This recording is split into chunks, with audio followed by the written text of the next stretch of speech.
Well, Congressman Jim Cooper, what's the situation in your office right now? My staff and I are safe inside the office, but it's the scariest time I've ever experienced on Capitol Hill. To see our nation's capital stormed, to see everyone fearing for their safety. The police have largely disappeared. I'm hoping they are regrouping, but there's tear gas in the Capitol. Members have had to be evacuated. This should never be happening in America. This is what fascism looks like. It's so wrong. Peaceful protest is a hallowed tradition in our country. And there have been millions of protests in American history, but this is unlike any other. And we need the police to protect the safety, not only of individual members, but of our country. And you're barricaded in your office right now?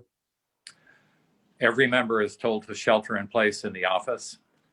We don't know where they're going to strike inside the hallways.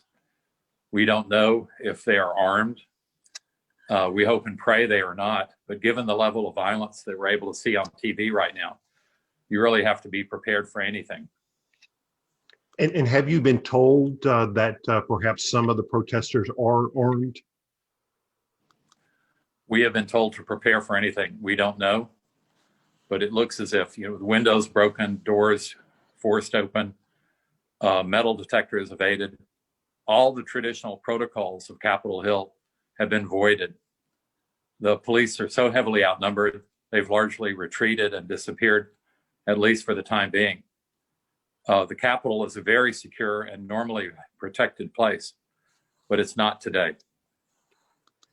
What should the president be doing right now? Well, the president not only knows he's egged these people on, he's also probably relishing their behavior. He's desperate to stay in the White House. He knows that his claims of election fraud are baseless. He still wants to overturn the results of the election. That's the charade that too many of my Republican colleagues were playing today on the House floor in an unprecedented but legal form of protest.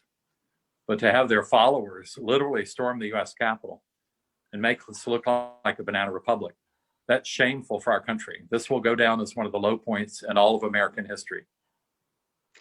Have you reached out to some of your Republican colleagues from Tennessee since this all started happening and asking them to do anything? Not since it started happening, but I was talking to some Republican senators this morning, and they assured me that the Senate speeches would not take long because I want to get back home to Tennessee. I want to get back home to Nashville. And they assured me that I could do that tonight. But clearly they didn't know the trouble they'd stirred up.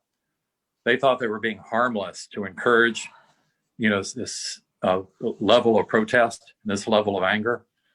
But it's playing with fire. And sometimes when you play with fire, you start a bonfire. And that's what they've done.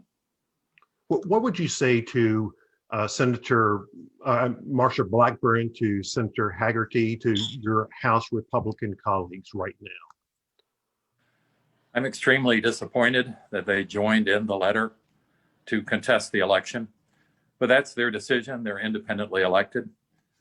I don't think they realize the extent to which their demagoguery inflames people who really don't know any better. These are good, hardworking people who have been fed lies, and now they are acting as a result of those lies in a way that's unconstitutional and wrong and weakens our country. No loyal American wants a weaker country, but that's what they're giving us.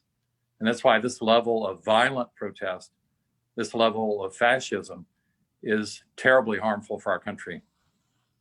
Are you afraid for your own safety, for your staff's safety right now? Well, I've never had to barricade in the office before. We're not allowed to even go out in the hallway because the police are not able to keep the building safe. And you don't know what arms people are carrying. When the Proud Boys came to Washington 2 months ago, people were knifed. Lots of violence happened. So that should never take place in or around the US Capitol. Well, Congressman, I hope you and everyone else in the Capitol stay safe today. Thank you, Phil. Keep up the good work.